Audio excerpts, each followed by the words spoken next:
Hello, and welcome to another episode of Your One Black Friend podcast. Apologies, it's been a minute, almost a month, I think, since I recorded an episode.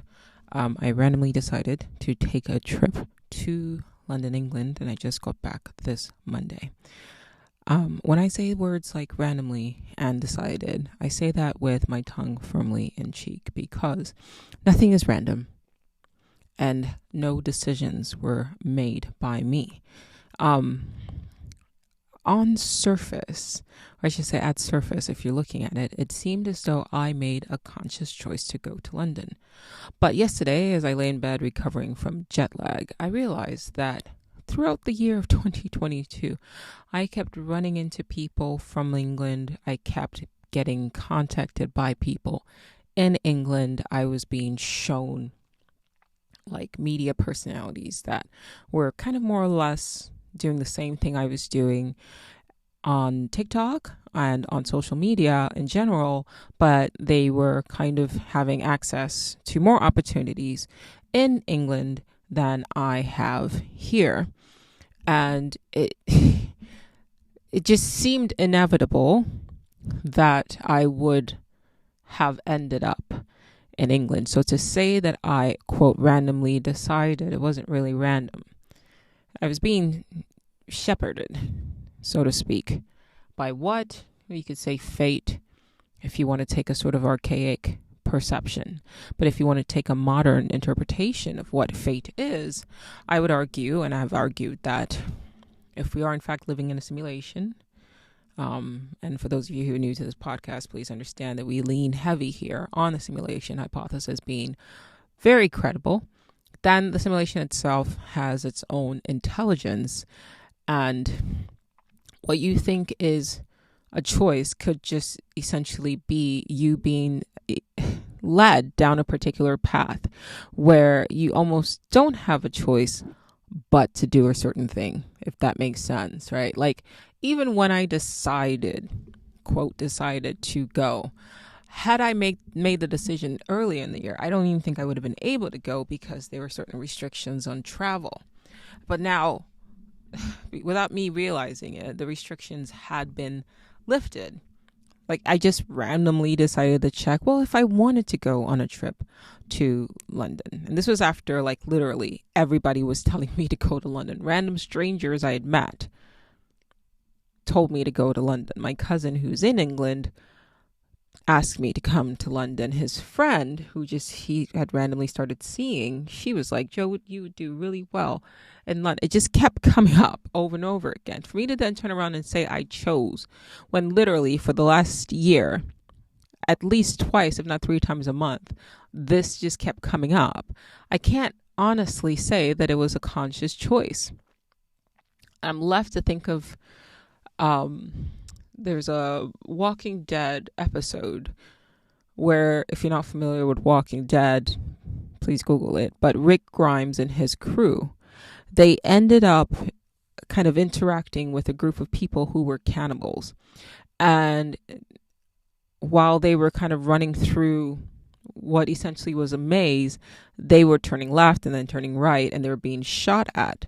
And if you had asked them in this moment, was their choice to turn left here and then right here? Was it their choice? They probably would have said yes. But for those of you familiar with the series, you see what happened, right? They were actually being shepherded. So whenever they go in one direction, these cannibals would kind of shoot at them and then force them to the other direction until inevitably they ended up exactly where the cannibals wanted them to be. So as it was going on, it seemed as though they were making conscious choices by reacting to what was happening to them at that present moment. But the actions that they were reacting to were controlled by elements outside of their group, by outside elements. And ultimately, they were being led down a particular path. So I cannot honestly say that I chose to go to London. All I can honestly say is that throughout this year, 2022, a series of events kept popping up that kind of just lingered in my subconscious. London, London, London, London, London, until eventually I was like, okay, let's go to London. and I'm probably going to go again. Right? This time I'm probably going to go with better plans. So I'm actually putting it out there. I plan to return after the holidays in the new year. So if you are in England and you know of opportunities to help the podcast grow, for us to reach more people, please do me a favor and reach me or reach out to me, Annamoli, ANNAMOLI @fastmail.com or y1bfpodcast@gmail.com. Because I do like it there, for whatever reason, and I would like to go back often, and I would like to see why the intelligence controlling the simulation kept leading me down that path. But this whole month has been, the past month I should say, has been a pause and reflect on the nature of our reality and on the nature of free will. It's something that we kind of keep revisiting on this podcast as well, right? This concept of like free will and it being an illusion. There's nothing more controversial than saying to people that you don't really have free will. Every single time I say this to a person, the first thing they do is they move their bodies. I do have free will. Look, I can grab this water and drink it. And it's like, that's not free will. That's bodily autonomy. What you're saying is you have control of your body. That you have the freedom to move your arms and legs. Congratulations. That's not free will. So that tells me everything I need to know when I'm interacting with a person. When I say you don't have free will and then they move their arms and legs, that tells me that they don't really understand what free will is.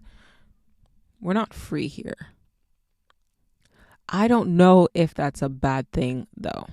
And that's kind of what I want to discuss in this episode. See, I didn't have a terrible time in London. I had a lot of shit that kept happening to me. And then I just had to kind of react to it.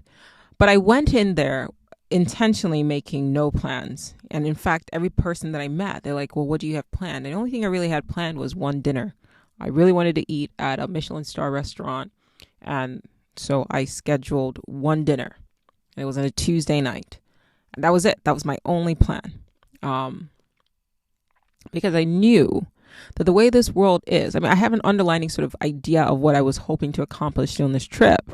But if I allowed that idea to essentially sort of direct the entire trip and whether or not I would have a good time, I would have had a miserable time because almost nothing went according to plan.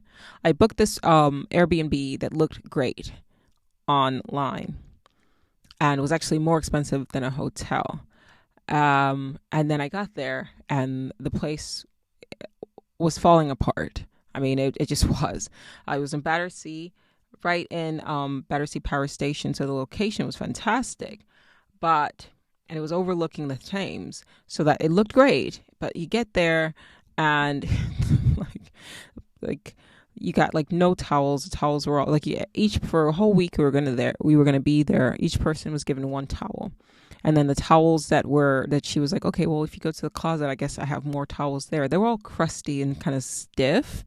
And then I asked, do you have a washing machine and a dryer? And she was like, yeah, but I don't really use the dryer. But this is the washing machine. And I opened up the door to the washing machine and it reeked of mold. And then, of course, that irritated my bronchial tubes. And then I ended up having an attack. So that was fun. I tried to wash the towels because I was trying to make the best out of what was going on. And then the washing machine flooded. And then I told her about it. And she was like, well, you just don't know how to use the washing machine. And I was like, I literally know how to use a washing machine. I'm not an idiot. And she was like, well, there's a ring that you need to close the door properly. Otherwise it will not run properly. She just kept saying that. And I was like, okay, so you're aware then that your thing was broken and you didn't let me know. Right. So the bathtub wouldn't drain properly. And then she was trying to tell me to go get their equivalent of Drano to fix the bathtub. They didn't have any Wi-Fi. And so she was trying to go to get me to reset the Wi-Fi so I could fix that. There was no hot water, or the water was lukewarm at best. And then there was holes in the ceiling. And I told her about that. And she was like, yeah, my neighbor upstairs, their apartment flooded and it caused this damage and there's insurance issues, blah, blah, blah. I'm not going to say how much this place cost me a night. I'm just going to say that for the amount of money that she was asking, it was almost an insult, because I don't, even if she was asking like $500 a month or $500 a day for this to stay there, it, that place it should just not have been on Airbnb. And as things just kept falling apart, I'm leaving stuff out. Like the toilet wouldn't flush properly. Like for all three of us, it was myself, my cousin, and my friend. For all three of us, we only had one fob key. We couldn't tell anybody that we were staying through Airbnb. It was just literally, I spent extra money to make sure that when I got there, I wouldn't be in a foreign country and be, shit out of luck. And everything that I tried to like prevent happened. Right. So as one thing popped up and another thing popped up and another thing popped up, even just trying to find the place, it took us like 30 minutes of just wandering around, and she didn't give like straightforward directions.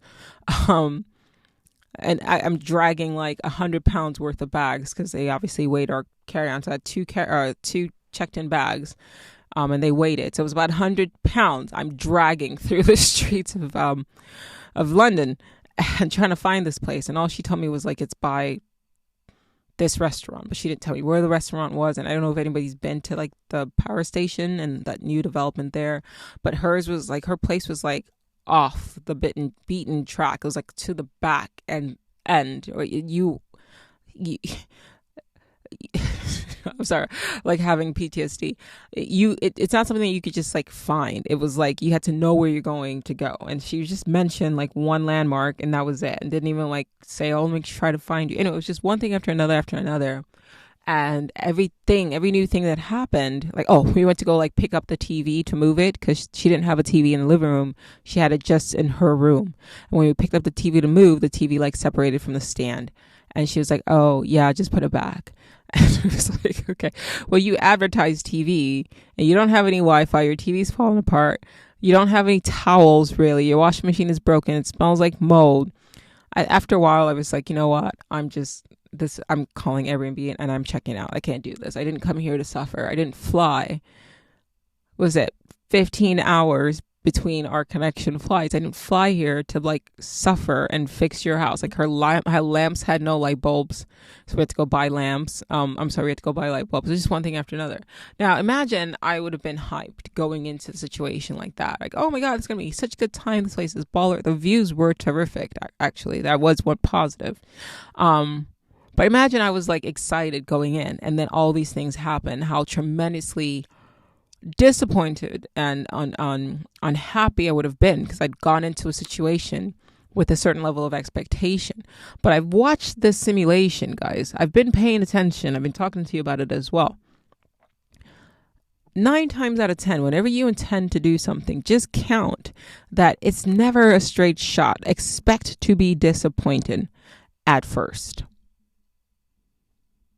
Always. There's no such thing as perfect. You're always going to have problems. And so just accept that there's going to be problems, or I should say, at the very least, accept the possibilities of problems going in. Because if I hadn't gone in with that mindset that, yes, I intend to have a good time no matter what happens, but there's a possibility that things may not go the way I would like them to go. And that's okay. I would have been absolutely angry and miserable. But when I called to talk to the Airbnb people, I was able to stay calm, cool, and collected. Even the next day when she tried to like charge me for a speaker that she said I took. And thankfully, because once again, you always prepare, always be prepared. Things aren't going to go the way you want them to go right away. So always be prepared. As we were checking out, I made sure to film ourselves walking out of the apartment, because we don't have any keys. So we left the keys on the table, and then we filmed ourselves walking out. And I filmed the entire space just in case you try some bullshit, like to say that like we took something or whatever. So sure enough, like 2 days later, we ended up in a hotel, which I should have done in the first place, to be honest. It was a nice hotel. Ended up in Westminster at the Taj 51. Shout out to everyone at the Taj 51 for being fantastic human beings. We're not too far from Buckingham Palace at all. And it was just better location than where we were at Battersea. And 10 out of 10 would recommend Taj 51. and they were able to get us in like last minute because I called that night when I landed. I got no sleep. And I called and I was like, hey, yeah, we, rented an Airbnb. It's falling apart. And they're like, call the next day. We're fully committed, but we'll see what we can do. And then they were able to get us in. So I'm really grateful to them. We were greeted with like champagne and all of that. So nothing against Airbnb. I think for a lot of people like it for what it is, but it was more expensive than an actual 5-star hotel. And you didn't get the service, right? And then you had just people just being rude, really. And the expectation that you're supposed to go into somebody's house and now like fix their house. That's weird. So I don't think I'll ever do Airbnb again.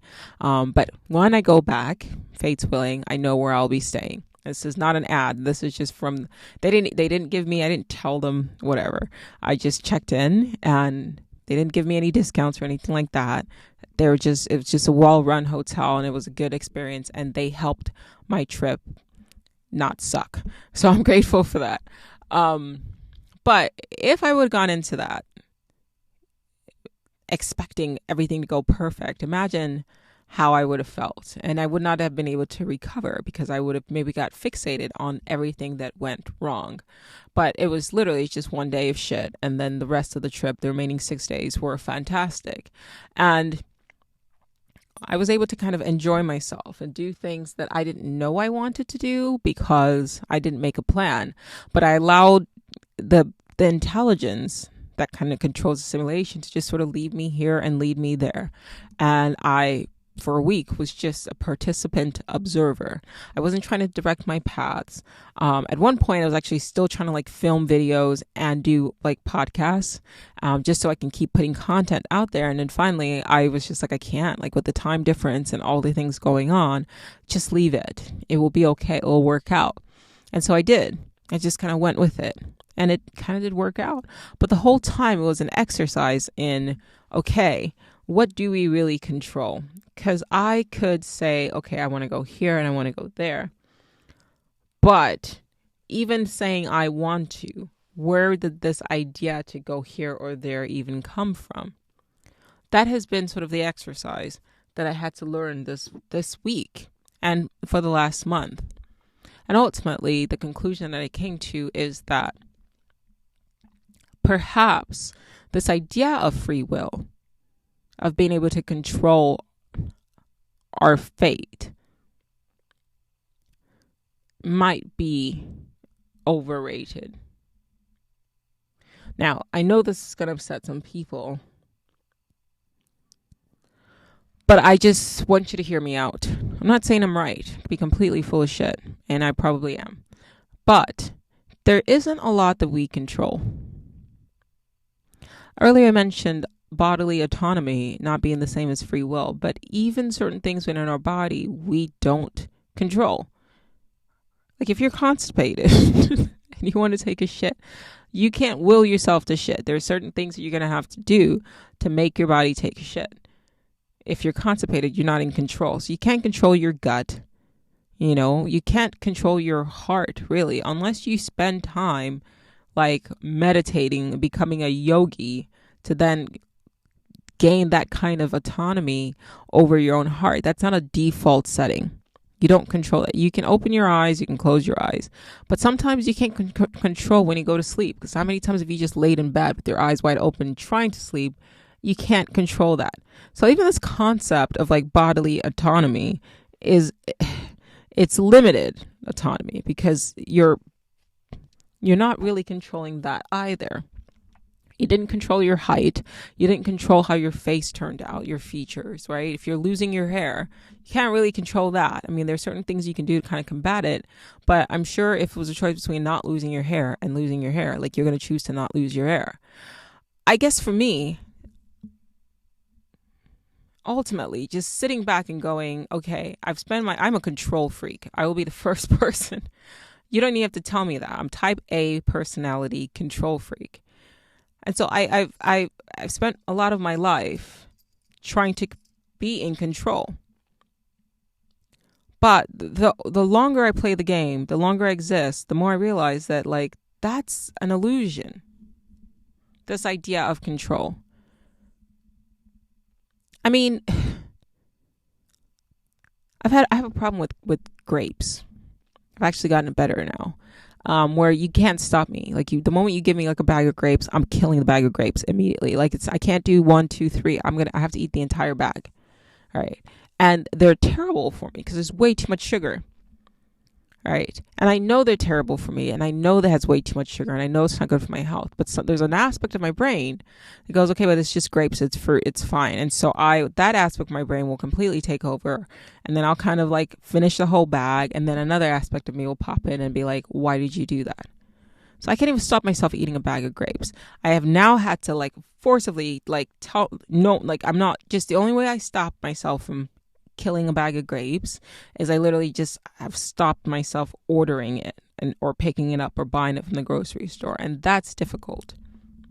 Think about like your little, I don't know, if it's not grapes, it's like fried foods or chips or whatever, things that you know you're not supposed to be eating, right? You can't even, that's really hard to do. Like my cousin has an issue with like cookies. That's his issue. He works out really hard, but it's like you give him a box of cookies and he'll eat it. And he can't even stop himself from buying it. He's not there yet, right? But he knows it's not good for him. We know that these things are not good for us, but then we still do it. Another thing that people I ran into while I was in England is like there's people with like they have drinking problems. No offense if you're English listening to this. I don't mean to offend you. I mean, we have the same issue here, but God, it's like you start talking to a person and within like 10 minutes of talking, they're like, well, I got to order a beer. And then it's like, I got to order another beer and then another beer. It's like, hey, I'm just trying to interact with you as a human being. Why do you feel like you need this thing that's going to essentially dumb you down so that you can be comfortable in your own skin? But it's a cultural thing and everybody does it. And if everybody does it, then you think that's normal, even if it's terrible for you. Like this is from the mouths of a couple of Brits that I spoke to. They're like, yeah, we work really hard up till Thursday. Friday is kind of like a runoff, right? We still go to work, but then we go out Friday night, we party Saturday night, and then Sunday we start to like panic because we've got to get ready for work. But Sunday is also the day that you recover from being hungover for the last 2 days, and they just do that over and over and over and over again, and then they call that a life. And he was like, it's kind of sad actually. I've not had these kind of conversations with people before, but when you think about it, you do this for 40 years and then you get retirement, but by the time it's time for you to retire, you can't. You've worked your body to death. You've got maybe 5-10 years left to enjoy what you've worked your life for. But what you're doing really is you're working to make somebody else rich. And then by the time you're able to kind of enjoy your retirement, you're too old. And he was like, in London specifically, it's this rat race. If you look at somebody in the subway, the wrong way, you might get into a fight. And everyone's like just trying really hard to like work up this like corporate ladder, and they're afraid that like if they don't go to work and they're not performing, they're going to lose their job to somebody else. And that's how people are functioning. And that if you ask those people, do you have free will? They'll say yes. Right? And they'll believe it. I'm not going to speak directly. So I know that a lot of people who are listening to this podcast, especially if you made it this far, you love the podcast because I'm kind of rambly. But as you know, it takes a while to get into the meat of things on the podcast. So thanks for hanging in there. But I'm not going to speak directly. I'm going to speak and you can read between the lines. There's no point to speak directly. I've learned not to do that. But if you pay attention to what's been going on in the last 2 years, you start to realize that there's very little that we do control. We're controlled. If you tell the average person that, they'll say, no, I'm not. But think about the fact that I spoke with a handful of people while I was traveling who said there were certain things that they were told that they had to do in order for them to continue to work. They did not want to do this thing, but they did it so that they wouldn't lose their job. but you're told you're free. If a corporation and a governing body can force you to do something that violates your own, like your own autonomy, that forces you to violate your own sovereignty over your own body, if somebody can essentially coerce you, not through force, but the threat of the loss of your livelihood, how can you say that you're free? That's scary to me. And the amount of people who are quietly saying these sort of things to each other is astonishing. Because there were some people who at the beginning of all of this were like, okay, yes, let's go along. We're going to save lives. We're going to help other people. And then at the end, they realized that the thing that they did actually caused them harm.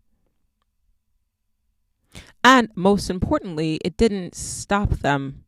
It didn't do what this thing said it was going to do. If that's not a wake-up call, it should be. Please let it be. Because now we're looking at what's going to happen after now. What's next? We're seeing crypto crashing. Everything's crashing. This is a kind of a reset. I've been seeing articles kind of popping up that these crypto, a handful of cryptocurrency millionaires have died under what I think are, and I think a lot of people actually as well think are suspicious circumstances. I think one drowned randomly after saying that like the CIA, no, did he drown or get into a car accident? One drowned, one got into a car accident, something just like weird circumstances around their deaths. These are young guys. And one of them outright said that they were like being pursued by a government agency. That's weird. That's strange. While traveling, I started to see a lot of signs saying we don't accept cash. Excuse me. Remember when Cash App, it used to be like you could just send things cash, by cash or whatever. Yeah, did this. And then they passed a law that basically said that if you get more money, more than like I think $600 or something like that, you now have to report it. So like I literally have like a babysitter who's just working for like, change, really, like just goof off money. Now a child has to file taxes on pocket money. And now you're going to start seeing this push towards digital currency. And the push, what they show you is that, or the idea that they sell to you is that, well, it's convenient, right? You don't have to worry about cash or whatever the fuck, right? So they don't accept cash. So there's a lot of places that don't accept cash anymore. And now they're going to push it as, okay, this is convenient for you. But what you don't understand is that, well, you guys understand, but what it is that now everything you do is going to be traced and cached, right? Cached, whatever the word is, right? So now I thought it was interesting when I was getting into London. It used to be people, and they would ask you, what are you here for? Business or pleasure? That's all gone in a very short amount of time. Last time I was there was like 2017, 18, 19, 20, 21, 22. So about 5 years, they've replaced all of those people with machines. And you just scan your passport. They take a picture of your face. That is not just a picture. Those are your biometrics. You have no choice. If you want to travel, you have to expose your face. And now they've got your biometrics, this facial recognition. That's gone. Like we didn't even have a choice to say, wait, I don't want you to have my information.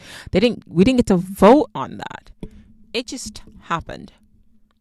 Another thing I noticed is that, at least on my end, where I was going, those little machines we used to have to stand, little metal detector or whatever they did, where you used to have to stand the full-blown like X-ray, it would X-ray entire body. I'm not seeing that used as much anymore. You have to stand and throw up the Rockaware sign or whatever, the Illuminati pyramid over your head.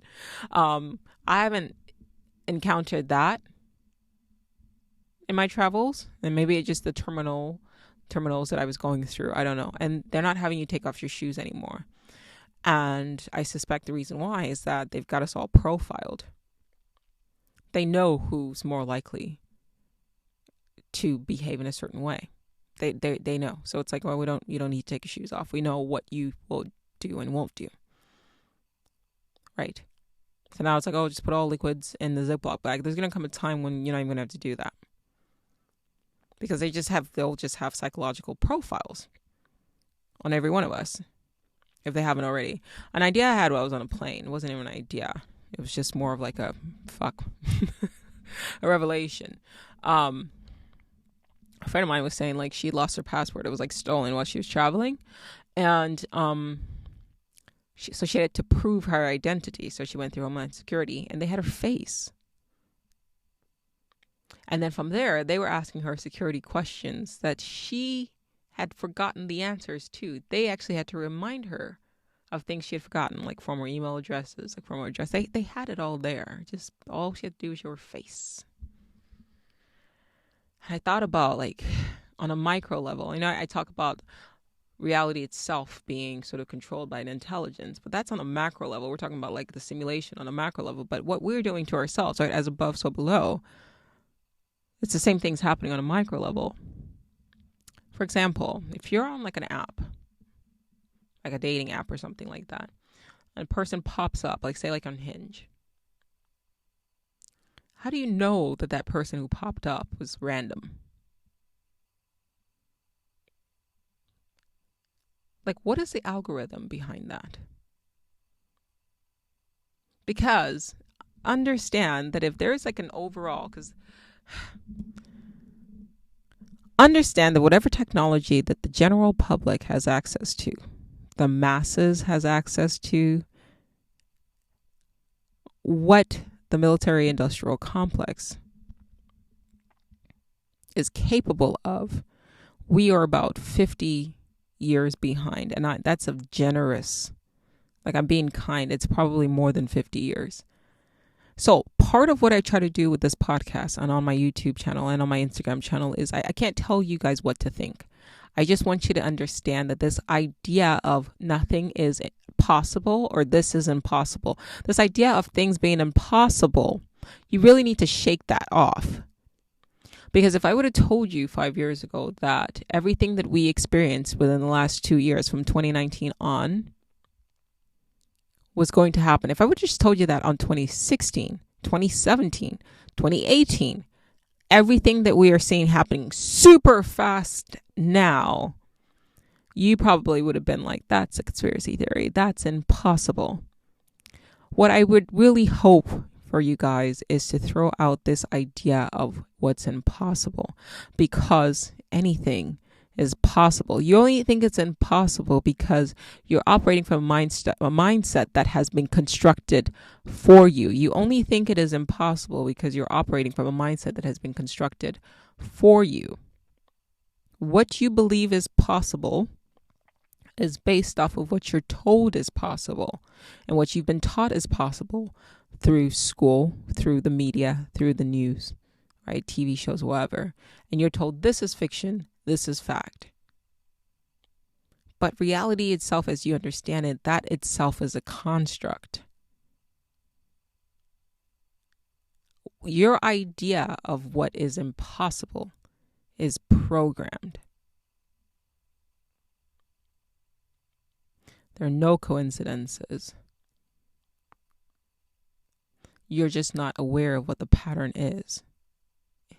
And I think, honestly, we're running out of time for us to still continue to operate in that way. If you're listening to this, you're awake. Hi.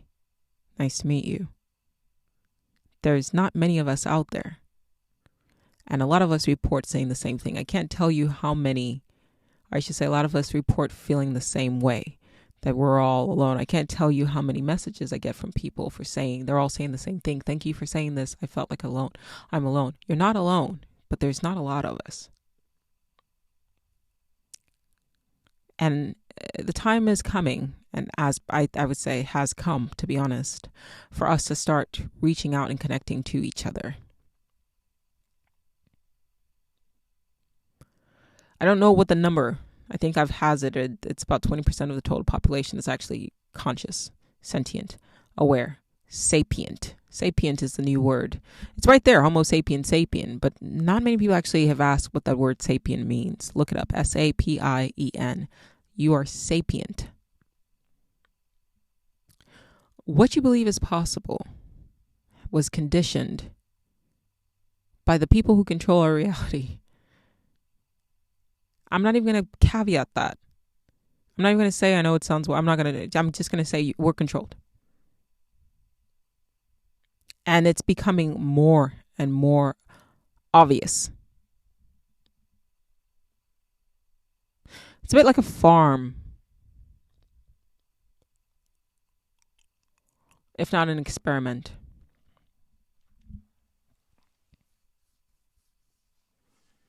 The reason why I start this episode saying that like maybe free will is overrated is because if you're too busy trying to fight to be in control of something that you're not in control of, you can't see the game for what it is.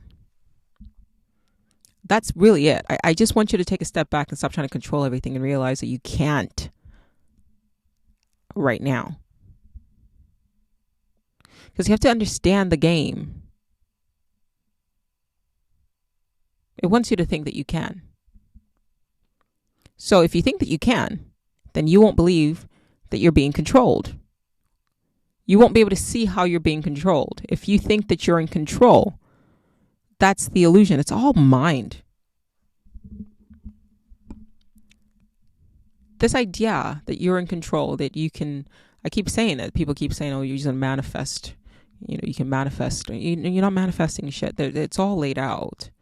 It's all probable realities. And it's just some realities are more probable than the other. You can edit yourself. You can edit certain aspects of yourself to make it so that you experience different reality experience and say your default. But the only way you can do that is by first acknowledging that, listen, you're not in control. I didn't choose to go to London. It was chosen for me. I didn't choose to go to London. It was chosen for me. I kept running into people. Let me take that back. I didn't run into anybody. People kept coming into my path. Right? We're all on these apps. Like I'm minding my own business and somebody DMs me from London. Somebody else DMs me from London. Or somebody connects with me from London. I run out and I happen to be in the same place as somebody who's also from England. Right? It's just, that's just on a physical level. Not to mention, we don't control our thoughts. Right? It was a video I put out. What you think is thinking isn't thinking. Go to my Instagram. Jolie.artist, JOLI.ARTIST. And I apologize, guys. There's some asshole who's trying to clone my account. Please report them, by the way, on TikTok and on Instagram. The videos don't even play. If you go to their actual page, they blocked me, but people have been sending me screen recordings.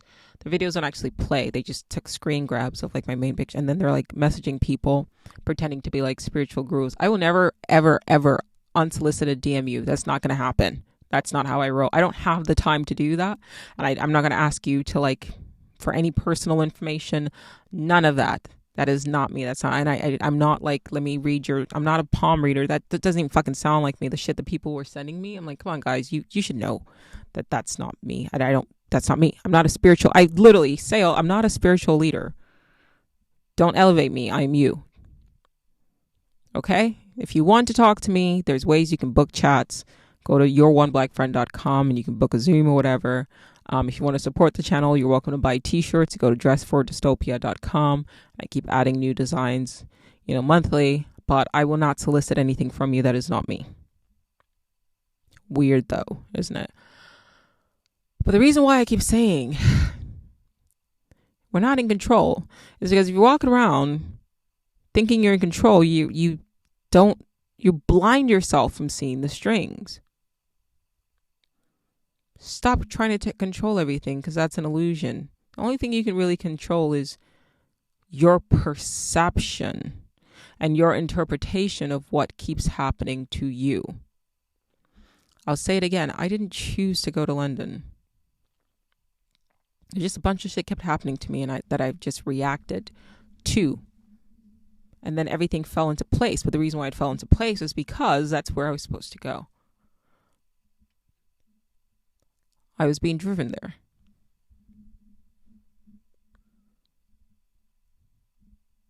You sit back and think about your life. Because if you're walking around thinking you chose your life, then you're also going to unfairly either blame yourself for shit that you've done or credit yourself for shit that has happened to you. You have strings on you.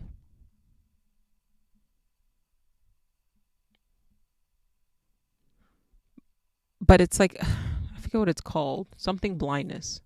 If you don't expect to see it, then you won't see it. There's a show called Brain Games, one of my favorite shows. I don't know if it's still on Netflix, but the earlier seasons were really good. And they would have you watch a scene of like people dancing. And while you're focused on people dancing, they'll have like a guy in a bear suit walking around in the back, and you'll completely miss it because you don't expect this guy. I think it's called change blindness, because you don't expect to see it. You don't, because you're looking at just something random could be happening, and you'll literally, if your eyes really are just like a monitor that are just reporting everything to your brain that is out there, then you should be able to see everything. But that's not what your mind does. Your mind selects what you expect to see, and that's what it filters shit out. So even the things that you see aren't what is there. It's a filter. The nervous system itself is a filter. So what I'm saying is, if you could sit and start realizing that, hey, you're controlled, and not just on a micro level as far as our society is concerned, but on a macro level as far as like the simulation itself is. And not that I'm not to say ultimately that this is some sort of prison. That's where I'm going. I'm still leaning simulation, and I'm still leaning that we chose to play this game.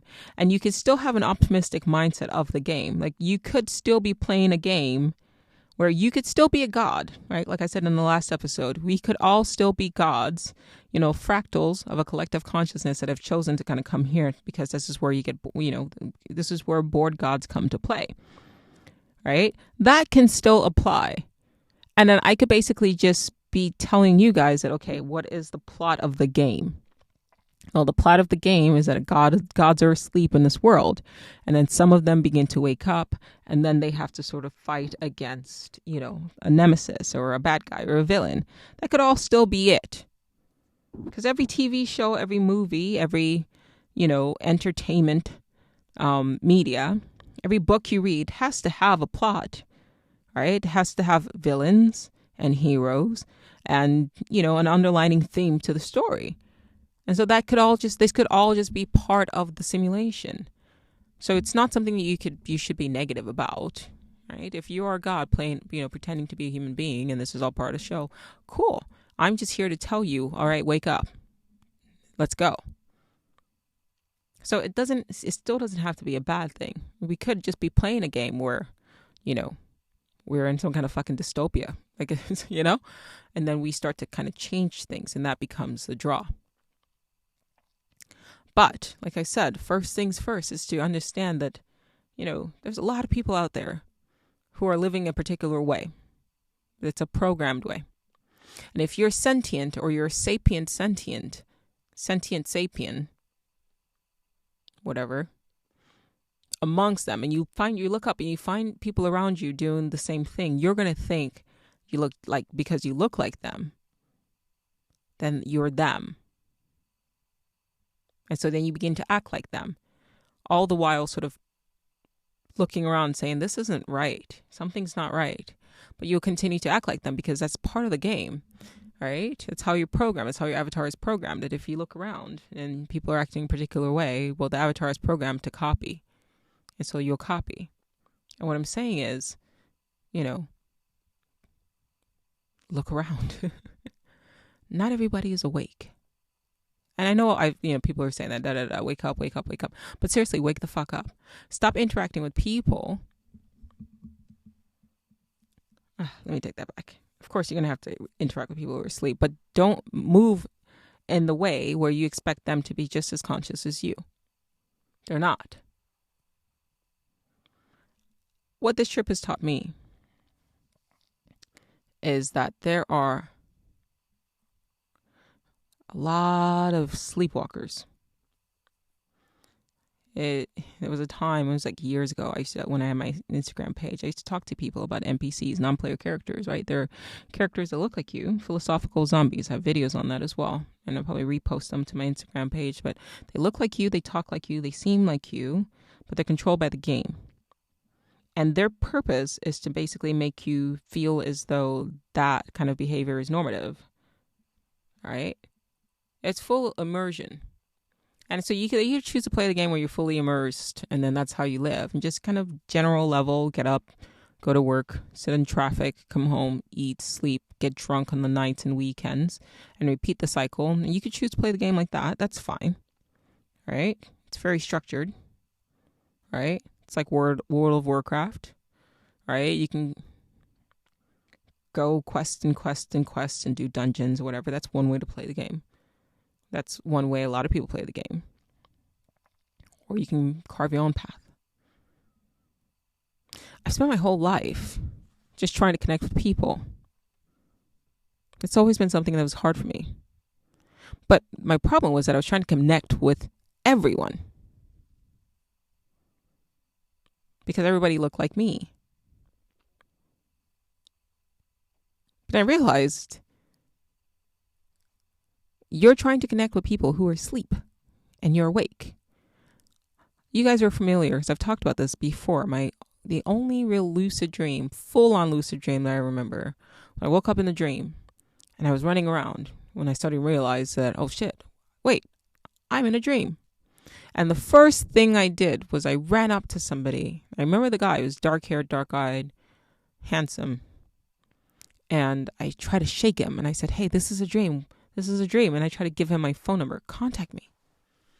And when I would do that, he would glitch. Like he wouldn't accept the information. And then in the dream, I realized, oh, okay, maybe this might not be an actual person. So I let it go. And then I went running around to explore the world. So that's essentially this world. Every night when you go to sleep, you're not really sentient, right? You become the character in the game. But every once in a while, you have a sentient dream where you become sapient. In the dream, you become aware in the dream. And that's what we call a lucid dream. And now I'm saying that this world is a dream. It's an illusion. We've talked about this over and over again in past episodes. At this point, it's an illusion, right? And what I have been doing in the past is I've been running up to anybody and going, hey, wake up. But as I run, and I run up to one person, it's like, well, that's just a sleeper. He's asleep. They're fully immersed in the game, and that's either an NPC or somebody who's just playing full immersion. And no judgment against them, but that's not what I'm looking for. That's not what I want to play the game. That's not how I want to play the game. I don't want to form a guild, to use Warcraft analogy. I don't want to form a guild of NPCs. I want to form a guild of other lucid characters. People who are aware of the nature of the game. Because they're going to play the game differently than a bunch of people who believe they're actually in real. Like everything's real.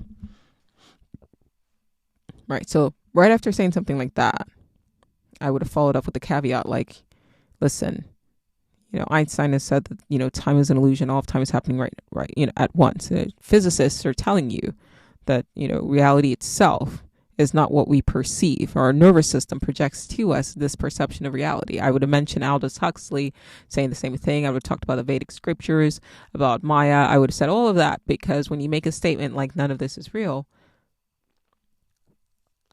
it sounds mad. Except that it's the same thing that the majority of intellectuals believe.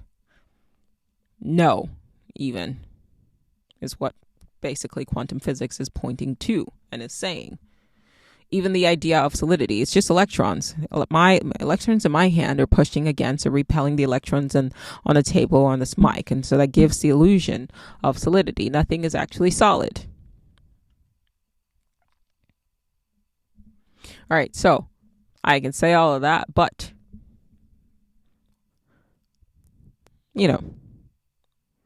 that's just something I use to kind of protect myself from people who are not awake, or they're NPCs,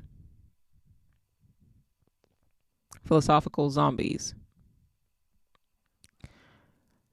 I, as you guys know, would sort of toggle between using that, away from using that, calling people NPCs.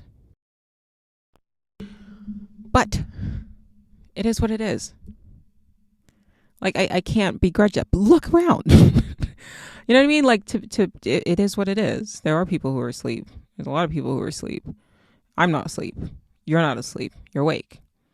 If you listen this far, you're awake. So I don't need the caveats. I don't need the hedging. I think that you have to accept that. And then ultimately the next step becomes, okay, now I'm going to seek out other people who are awake so I can play the game with them. What is our strategy? How do we navigate? What do we do? That's the next step. Because if you're awake and if you're lucid, then you can control the dream. That's the point. If you're not awake, then you can't control the dream. And I would argue that there are other people who are awake and are aware of the nature of our reality that have been navigating the reality to suit them. And I'll leave it at that. But that doesn't mean you have to accept things go in a particular way. I remember when they put out, because they're just going to put things out, right? So I remember when they put out like cashierless self-checkout like scanners or whatever, and they ended up getting rid of them because people refused to use them in the US. They're really popular in other countries though, in Europe. But in the US, a lot of Americans refuse to use them. So they're going to put things out and they're going to try things. Our biggest defense against things being sort of used against us, against being shepherded in a particular direction, is rebellion. I mean, that's it. Say no. Just say no. I don't want to do. I don't want to play it that way. I don't want this. Because I suspect it's other subscribers that are kind of moving the game. I think the game itself is inert. I think the game itself, not even inert, that's not the right choice of words. I take that back. I think the game itself is sort of amoral. The intelligence is controlling our simulation. I think it's amoral. I do. I mean, look around. I think that part of the, the law, the rules of the game is that the subscribers, whatever it is that you allow to happen, that's what's going to happen. We have to allow it. I mentioned earlier that they're trying to move us towards like digital currency, and they're acting like we don't have a choice. But it's a very small percentage of the population that's trying to move us in this direction. We can at any point in time say no. We have to get our heads out of our asses first instead of acting like this shit is inevitable. It's not. Look what happened with the last 2 years, and that's all I'll say about that. Is a certain amount of population were like, no. And now, at least in America, we have the freedom to travel back and forth without having to have done certain things. That's being restricted now. Or I'm sorry, those restrictions are being lifted now because people said no. They can't force you. They can only keep you ignorant, and it can only get you to think that you have to do something. So if they think that you have to do something, if they can scare you into doing something, they can force you into compliance. They can essentially maneuver you, coerce you into thinking that you don't have a choice. Because out of all the things that I said, like I said, I had all these things popping up this year that was like London. Ended up on a flight to London, ended up spending a week in London. I enjoyed myself for sure. And like I said, I will be back. But if I knew then what I knew now, I probably would have actively taken a step back and said, wait a minute, why? No. I'm not going to go somewhere just because, like, for the last year, I've had people just popping up randomly, quote unquote, randomly, telling me to go somewhere. And that's not me making a choice. I'm being coerced. I'm being shepherded. I'm being led into a particular direction by elements that are not myself. It's not a conscious choice. It was like just things kept happening. And then finally I was like, all right, do that. And that's our lives. We're just reacting to shit that's popping up, but we're not controlling the shit that's popping up. So then we think that our reactions are a choice, are freely chosen choices, but they're not. We're just reacting to things that are popping up. So say no. First and foremost, say no. If or at the very least, like, take a step back and go, okay, well, it seems like the game wants me to go to London. Do I want to go to London? I don't know. But I'm going to sit on it. I'm not going to just randomly do shit because the idea popped into my head. That's just one example. You know, you get presented a job. You weren't even looking for that particular job, and the job kind of finds you, and that this is what they want you to do. Okay, it might end up being really good, but at least be aware. Like, take a step back. It helps to get into the exercise of taking a step back and going, okay, I didn't choose this. This chose me. Is this what I said I wanted? Because if you're going to go along with something just to see, at least do so consciously, which is what I did for my trip. All right? I just kind of didn't make any plans. And then as the trip sort of progressed, I realized, like, even more, like, okay, I'm not really choosing the things that are happening to me, but at least I'm aware. I'm going into it. I'm going along with it without really any intense desires. I'm just aware. And now I am truly becoming a watcher. And I'm truly aware that, okay, should this happen, I'm going to now choose to react in this way. But it really took me, like I mentioned what happened with the Airbnb, I had to slow down and go, okay, all right, I'm going to choose how I react to this thing that I didn't choose to happen to me. But a couple of times I did sit there and go, I am at the mercy of fate.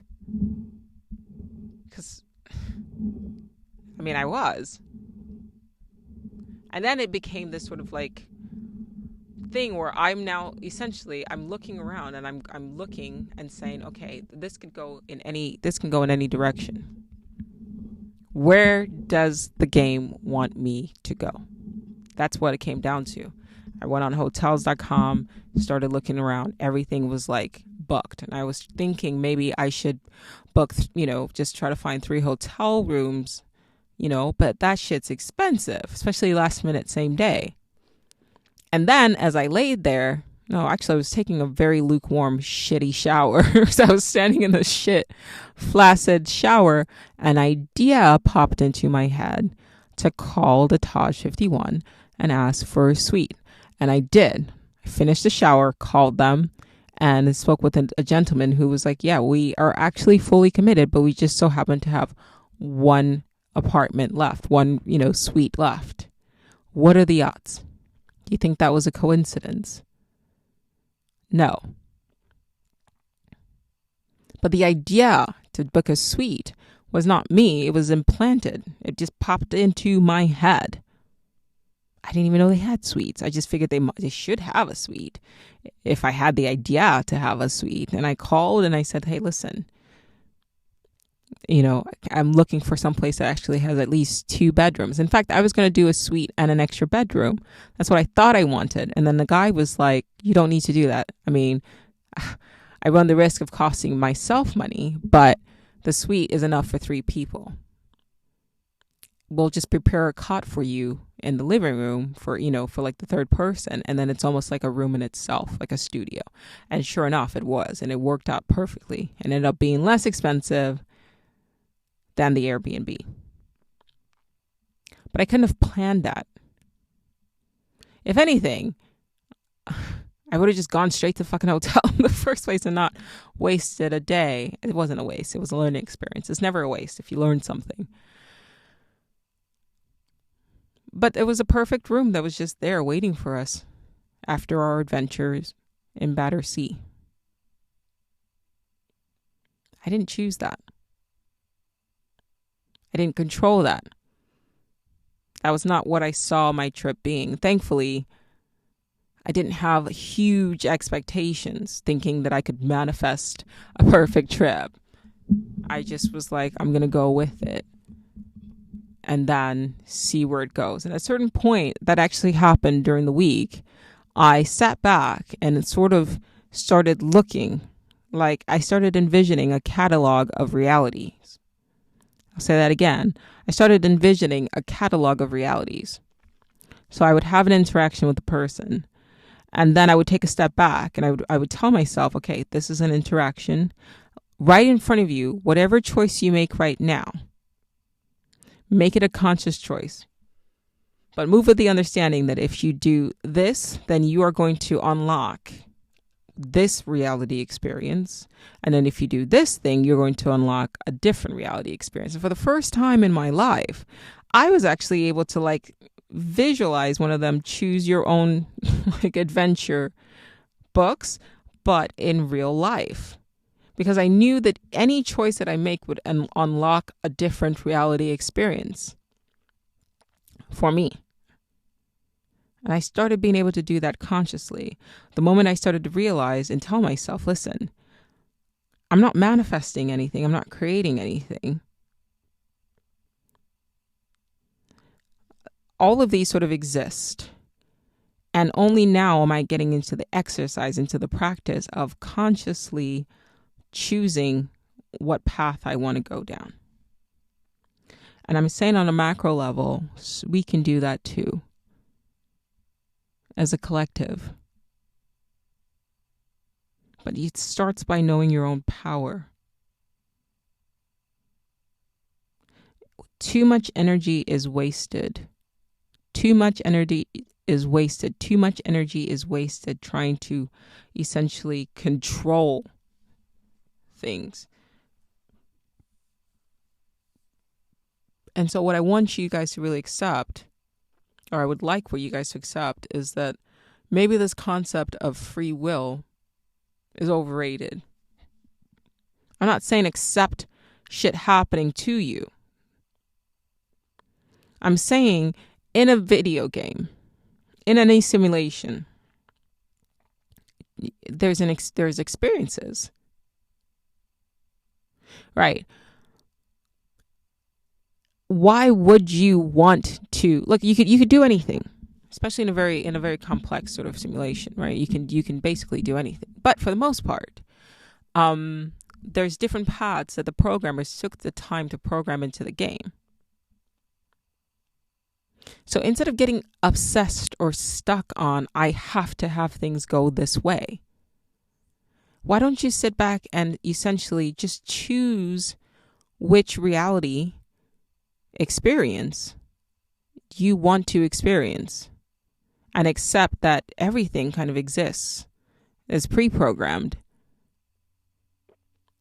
And this concept of I'm going to will things to be is an illusion. But instead, start essentially understanding that all of these paths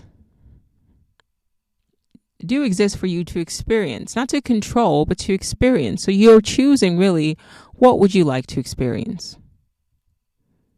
You see, the analogy I want to use here is like you go to a restaurant, right? And now if you go in a restaurant, you have free will, then you can kind of go in and say, okay, I want you to do this, this, and this. And that's kind of what we're trying to do when we try to operate with this mindset of like free will. And what I'm saying is, that's strenuous at that point, then like just stay home.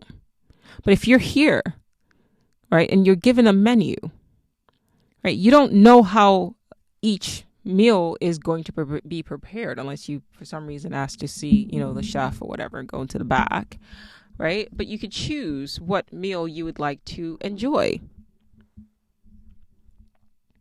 Then the little details doesn't matter, right? Like it doesn't matter how it's prepared.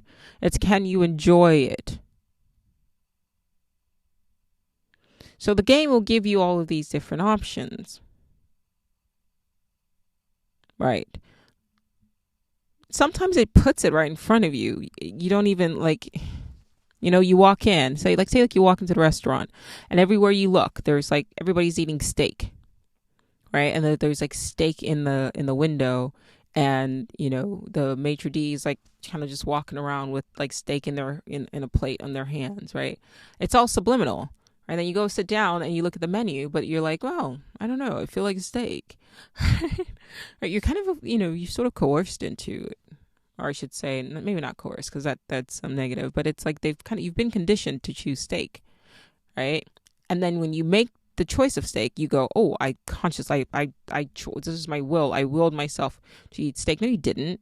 Everything was set up for you to choose steak. Just like everything is set up for you to choose this 9 to 5, work till you're 60, and then retire at 65, live, and then die. That's what everybody's doing. So you've been kind of conditioned to choosing that. And then somehow you think that you're in control. But what I'm saying is take a look up and look around and say, hey, listen, they put the steaks up in the window and all of that because they want you to choose steak. But there's other options on the menu. You don't have to choose steak. And if it's on the menu, they're gonna prepare it. But you have to be aware that there's other things on the menu. You don't just go, oh, well, I'll just have steak. There's other things on the menu. That's what I'm saying.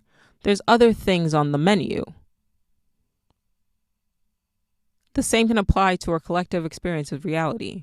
We're being moved down this particular path.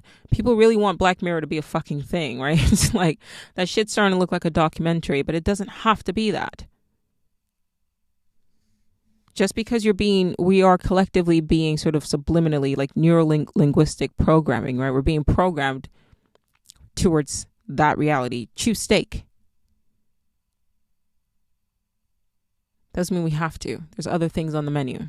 They can be prepared. They exist right now. But collectively, it starts by us talking to each other and finding ourselves. I've decided. I made a very conscious choice. I think. I'm no longer going to waste my time talking to people who are not awake. I mean, I've always kind of operated in that way, but I never did it consciously. It was never like a definitive choice. If you're not awake, if you're not looking up and looking around and going, something is different. If you're not interested in exploring the nature of art, I don't want to talk to you. You're not real to me. I know that sounds bad. I know. Like I said earlier, I used to kind of rage against like, hey, maybe we shouldn't call people NPCs. And I've softened NPCs to just mean not presently conscious, right? And that's okay. It's not diminutive. I don't think that they're bad. I'm not going to waste my time. What's the point?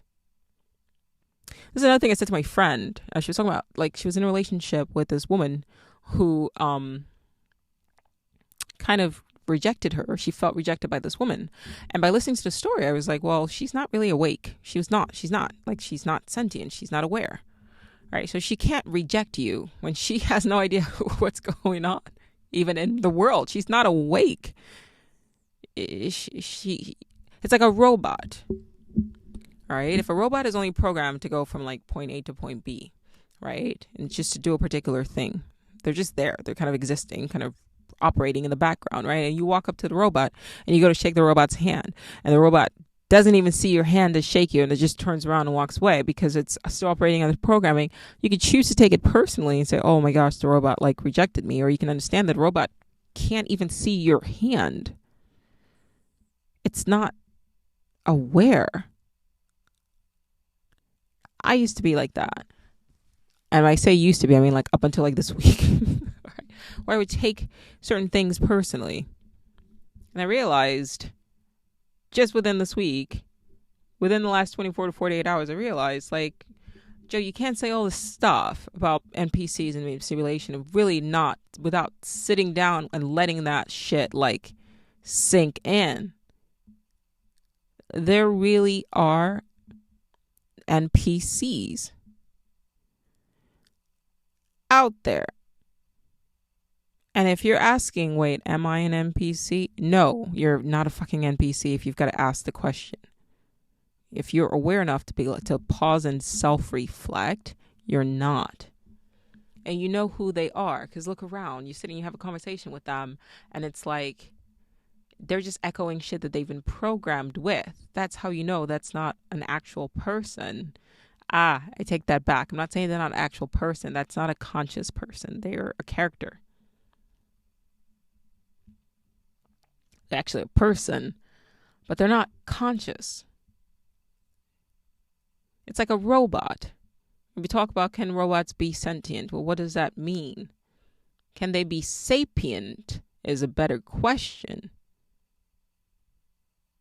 Like wisdom, right? Creativity, the ability to be able to think deeply about what's happening around them, to pause and self-reflect and grow.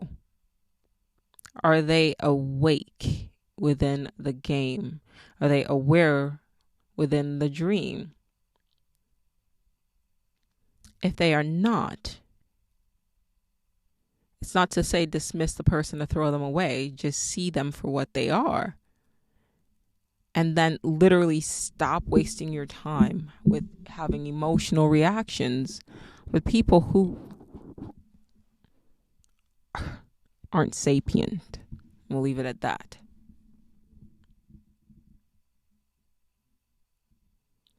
I am now determined in my every interaction to look out for signs of sapience.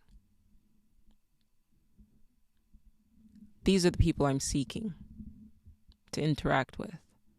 People who are awake within the game. Because those are people you want to play with. I don't want to play with an NPC. That shit's boring, right? Like sometimes I talk to Siri and it's fun, right? You go, hey Siri, and it kind of like responds, however it's programmed to respond. And for a second you think, yeah, maybe it actually, no, it doesn't. Right? So after a while you start to crave somebody who actually like gets it, is there. It's not just echoing things it's been programmed with. And that's a lot of people. They're programmed from birth. From through school, through the media, through the news, whatever. They're not thinking for themselves. That's a robot. They're not sapient. So you try to talk to them about a certain thing and they just like repeat whatever it is that they heard on TV. But the TV being a programmer, that's not a sapient person. That person is not presently conscious. It's not to say that they won't eventually wake up. I mean, I've had dreams where I'm, not conscious over and over again. And then eventually I wake up in a dream. All right. And you can also train yourself to lucid dream. So it's not to say that a person who's asleep within the simulation can't eventually wake up. We don't dismiss all people. But in the meantime, I'm trying to connect with people who are awake.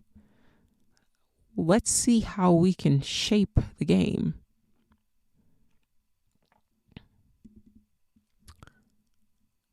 I went back and reread the 48 Laws of Power. Got to finish it tonight. And that book has an interesting reputation. I got it so that I can learn to identify when a lot of its tactics are being used against me. So I would recommend it if you've listened this far.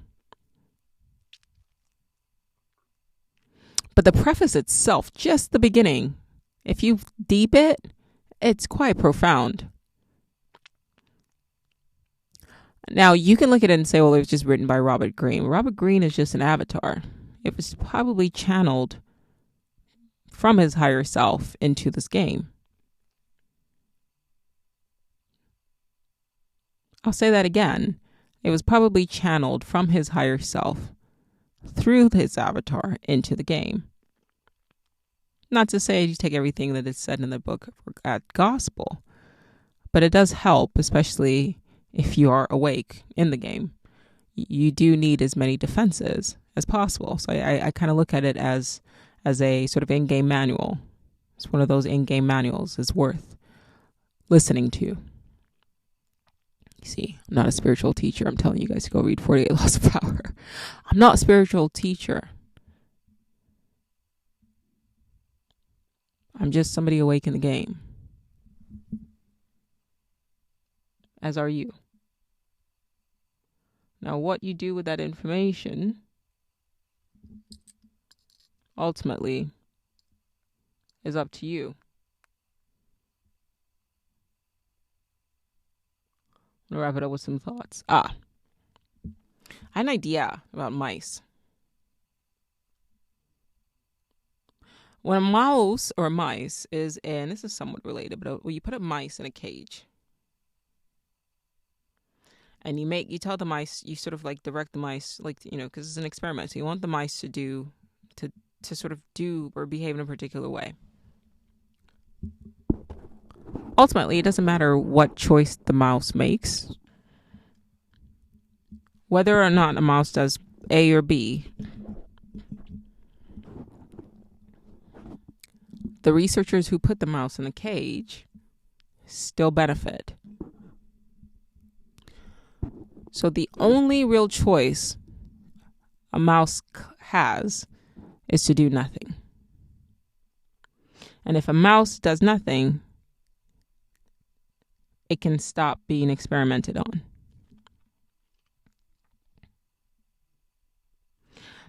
However, a mouse doing nothing can't do nothing on its own. Because one mouse choosing not to do something would probably just be sort of killed and tossed away. Right? They would just say, oh, something's wrong with this particular mouse. It's not wanting to perform. So they'll just replace it with another mouse. But if all the mice across the entire world decided, collectively found a way to communicate with each other and collectively decided we are not going to run and do this rat race anymore. We're not going to perform in your little experiments. We're done. Then the scientists will have no other choice but to find other animals to experiment on. And then the mice get to be free. But it has to be something that is done collectively.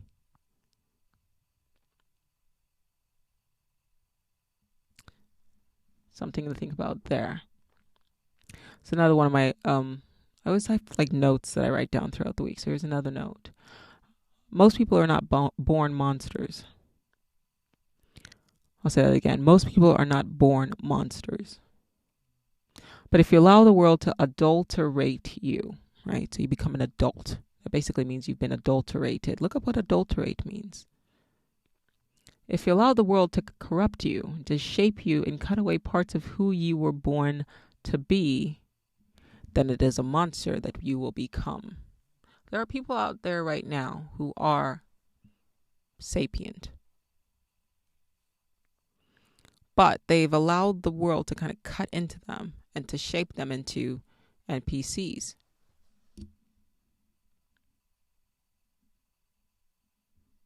Wake up. Here's another note. You have to learn to think beyond your present time. I've kind of touched on this in past, like a couple episodes ago, but I'm going to reiterate it because it's worth revisiting and it's worth repeating. You have to learn to perceive, think in 4D. And the fourth dimension is time, space-time. So in any situation you find yourself in, you have to stop reacting based on how you feel in the present moment and understand that you have future selves and past selves as well. Most importantly, your future self. Most things that hurt right now probably will not hurt you later. So try to remember that and simultaneously, consciously consider how you will feel in the future as well when choosing how to react to something that's happening in the present. Always consider your future self. The same can be said about the inverse. A lot of things that might make you feel good in the present may also make you feel bad in the future. So when contemplating any action, try to consider your future self as well and how your future self will feel about whatever actions you're contemplating now.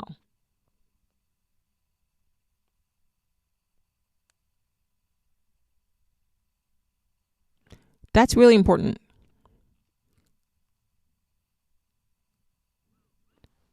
You're not one person existing in this space. You are essentially a myriad of multiple selves existing kind of spread out across space-time.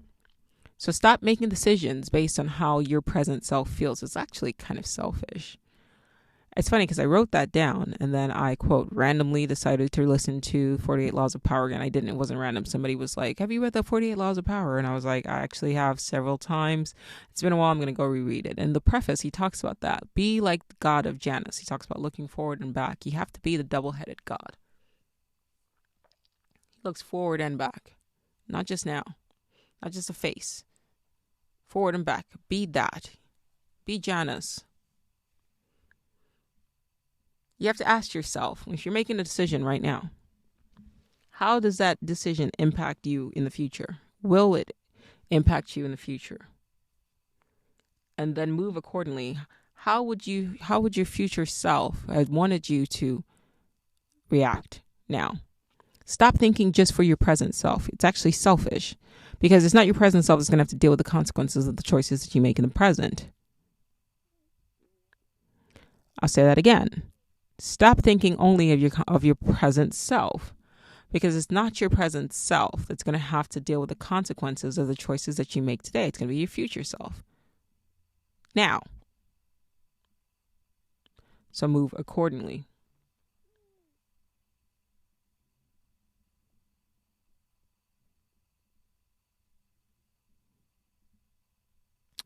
All right. So I'm like scrolling through my notes. I think another thing I wrote was, I challenge you. What did I write? I don't think anyone could convince me that this universe itself isn't conscious, which I've been saying, right? In fact, it seems the more aware you become of the intelligence at the helm of our reality, the more aware it becomes of you. I challenge you to pay attention to, or to try to make yourself more aware of how the mind of our reality essentially, quote unquote, thinks. It has certain patterns that it repeats, certain habits, rituals, ways of doing things.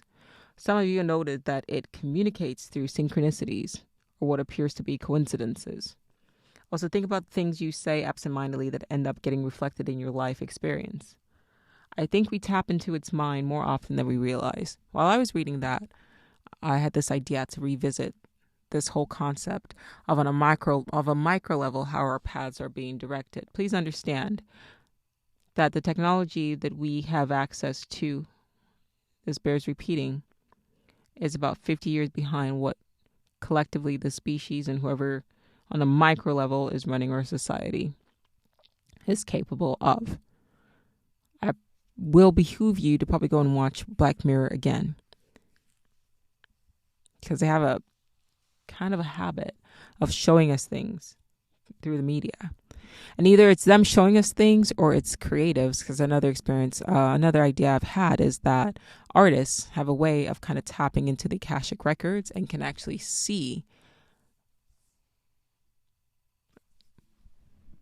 or may actually be able to see, what a most probable future reality can have in store for us. So I'm imploring you, give that show a look. I maybe the first couple of seasons, I can't really speak on the last season, but at least the first couple of seasons, bear that in mind as far as just technology and what is possible. If you're on these apps, even if it's like not even dating apps, there's social media like Instagram, things like that, people who DM you, they may not even realize why they DM'd you. But the algorithm, reality itself has an algorithm, so keep that in mind on a macro level. But on a micro level, these apps, the algorithm could have shown them your page, quote unquote, randomly, to sort of force a reaction, or an interaction rather, to then steer you down a particular path. Nothing can be random. If there is an intelligence at the helm, and there's these patterns that sort of occur, nothing can be random. Nothing can be coincidence. It may not seem apparent to you. It may seem random to you. It may seem like just a coincidence to you, but that's because of your limited perspective and perception. But if you are on an app and then somebody pops up and you match with that person, that's not by accident. And ultimately, I mean, it's giving Westworld. There's going to come a time when people that you end up with, people you end up being friends with, people you end up in relationships with, they could have been put into your life and you put in their lives so that you could turn out a different way, maybe less rebellious, maybe less conscious. You could end up surrounded by quote unquote friends who are unconscious because for whatever reason it benefits whoever the controllers are for you to stay unconscious. So then you're going to wake up in a circle of unconscious acquaintances, which will eventually make it so that you become less conscious. Because as a programmer of your avatar, what you see around you is what you tend to emulate, right? You are some of the people you spend the most time with. So if you're not consciously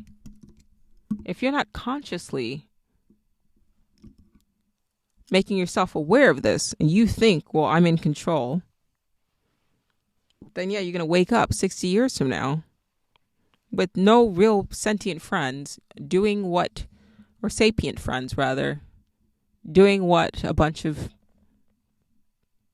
I don't want to say NPCs, I'll say it, a bunch of NPCs want you to do. And essentially that's how they keep you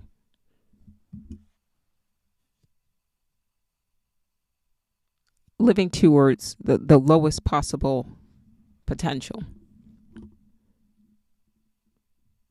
That's just something to keep in mind. I'm obviously probably completely full of shit, right? It's all theories. What do I know? But just keep that in mind, that we are moving towards something like that. The next person that pops into your DMs, the next person that you get matched with, if you're not actively understanding or operating with the mindset that, hey, listen, one, technologically speaking, these apps, these algorithms, whatever, behind the scene, something else could be going on and that person could have been put in your life to kind of steer you in a particular direction. Even on YouTube, you can have a bunch of videos just pop up to kind of steer you into a particular direction, put you down a particular rabbit hole, so that now your mind is occupied with all these like useless conspiracy theories that don't lead anywhere. It's just your mind that is brilliant that you should be using to essentially hack reality. Now they've sort of tied your brain and your mental, processes up with useless conspiracy theories that lead to nothing. But they're serving the function, right? Which is to distract you.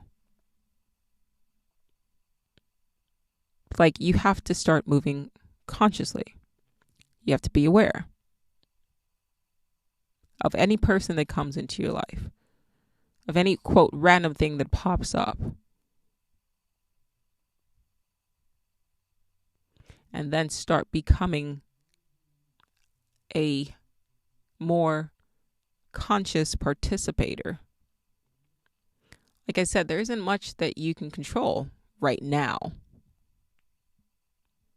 If you don't start from the premise that you're not in control.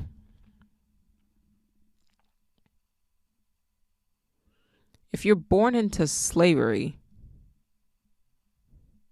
and everywhere you look, all you see are slaves, then the idea of freedom never really crosses your mind.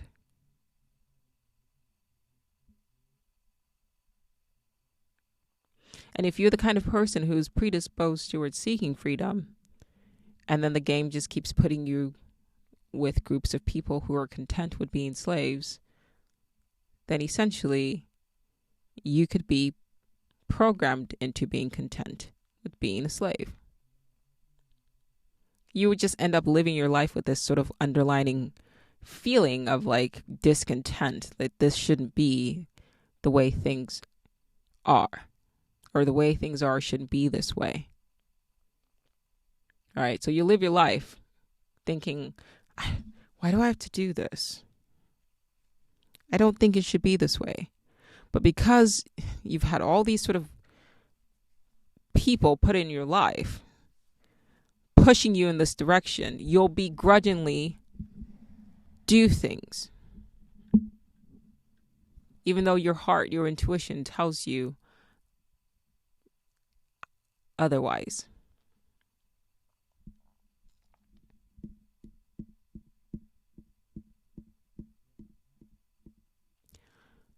Start paying attention, please. Wake up. Not everyone is asleep. Not everyone is an NPC. Seek out others who are just like you. And honestly, for me, I can't speak for you, but for me, I am going to become ruthlessly efficient at, I swear to God, if you pop in my life and you're not, your eyes aren't open, I'm not wasting my time. I'm not going to be disrespectful. I'm not going to be rude, right? I'm just going to be extremely efficient in cutting you out of my life. Because now my sole purpose, my sole motivation is to seek out other people who are awake within the game. That's going to be fun for me. And then see if collectively we can't steer reality down a different path.